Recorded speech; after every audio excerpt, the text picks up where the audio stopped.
This is the story of how the FBI and DEA uncovered a massive corruption network inside the Defense Secretary's office, leading to 3,800 arrests and the seizure of nearly 8 tons of drugs. At 6:12 a.m. in Arlington, Virginia, a routine compliance check inside the Pentagon turned into a national alarm.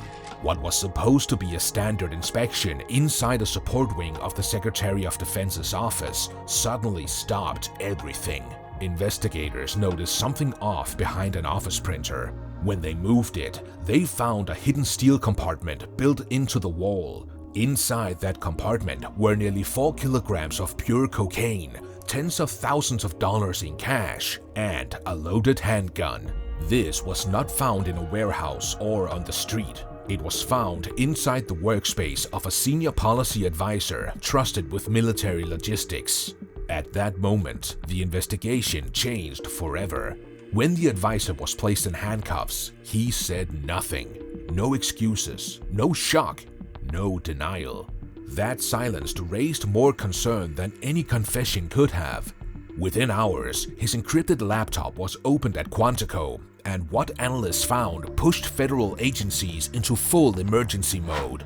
The files were not sloppy or rushed. They were organized, dated, and carefully coded. They showed months, possibly years, of cartel activity hidden inside official government systems. One folder revealed routing logs for more than 20 covert shipments. These shipments were disguised as normal military equipment transfers, approved through official channels and signed digitally by people with clearance. Another folder revealed something even more dangerous. It listed dozens of federal and state employees marked as reliable. Some worked in logistics, some in procurement, and others in administrative roles that seemed harmless on the surface. But each one had access to systems that controlled shipping schedules, federal seals, or warehouse movements. This was not a single bad actor. It was a network.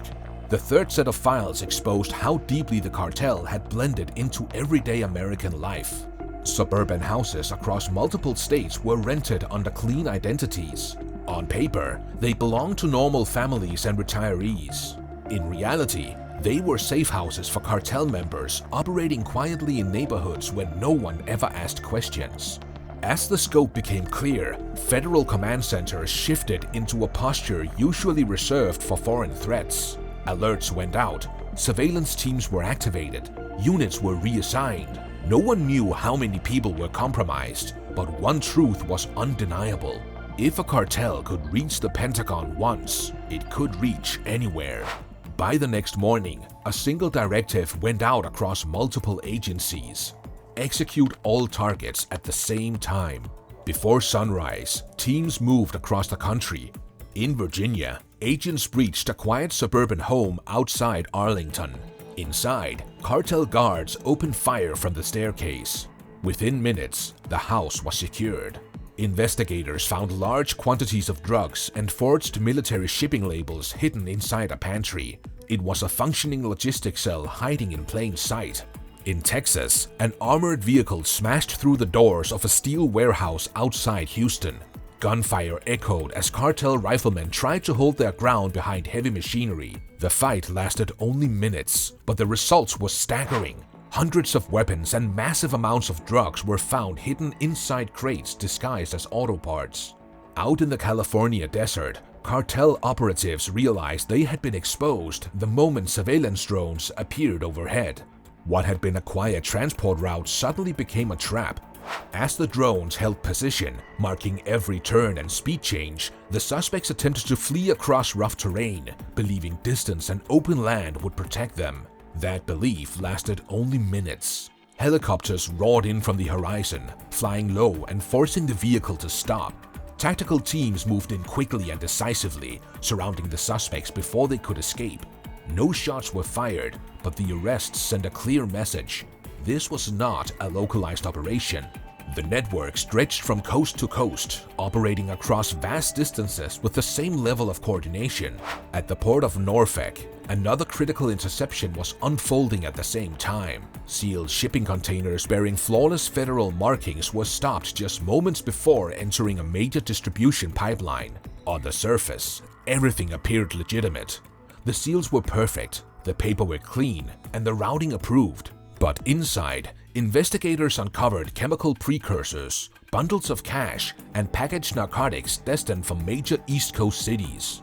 By the time the sun rose, the scope of the operation became undeniable. Tons of narcotics had been seized, hundreds of weapons recovered, and dozens of arrests completed in a matter of hours. The scale alone was historic, but what followed was far more unsettling.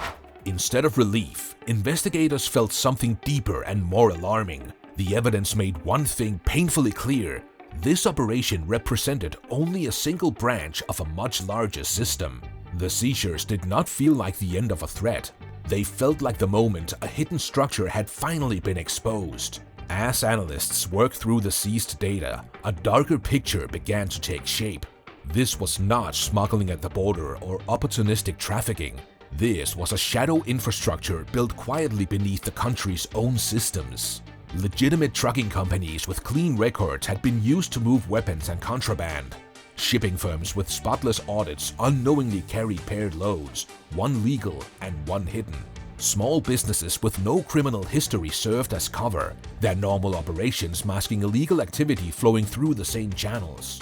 Weapons were moved through companies contracted to deliver machine parts to military bases, their shipments blending seamlessly into routine deliveries. Drugs traveled through suburban warehouses and small distributors posing as medical or veterinary suppliers, hidden among legitimate chemicals and equipment. Money moved through nail salons, grocery stores, and auto repair shops, businesses that generated steady cash flows and rarely attracted scrutiny. On their own, each transaction looked ordinary. Only when analysts layered the data together did the true scale of the operation become visible. Then came the internal panic. As the walls closed in, compromised employees across the country began to react. Some simply vanished, failing to report to work without explanation. Others wiped workstations, destroyed hard drives, or shredded documents that were never scheduled for disposal. In one case, a federal employee abandoned his badge at his desk and fled through a wooded trail behind the building, leaving behind a backpack filled with cash and burner phones. His car was never recovered. In another incident, contractors attempted to force their way into restricted server rooms after spotting investigators in the building. Their goal was clear. They wanted to erase routing logs tied to financial transfers. Silent alarms stopped them just in time, and later reviews revealed unexplained payments stretching back months. The most alarming confrontation came when a senior technician barricaded himself inside a secure facility. After learning he was scheduled for questioning, he severed communication lines and began destroying classified systems. As agents moved toward the door, he shouted that they did not understand the scale of what was happening and that others were already cleaning up loose ends. When the room was finally breached, investigators found evidence linking him directly to shipments intercepted hundreds of miles away. That moment confirmed what federal leadership feared most. This was not a collapsing network. It was a network fighting to stay hidden, willing to sacrifice individuals to protect the larger structure. By the end of the day, leaders from multiple federal agencies met under emergency conditions. Reports were the same everywhere: missing employees, wiped systems, sudden resignations, attempted data breaches. This was no longer about drugs alone. It was about trust and how fast it could collapse once an enemy lived inside the system.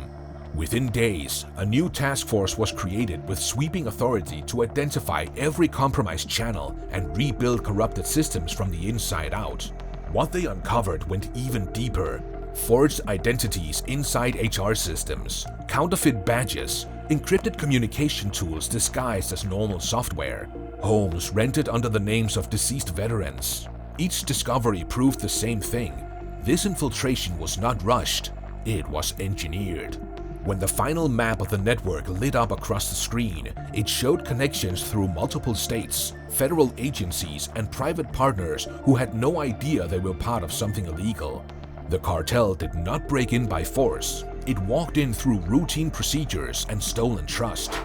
What unfolded was not just a massive law enforcement operation. This exposure changed how national security is viewed, and the question now is simple: if this network existed, how many others are still hidden?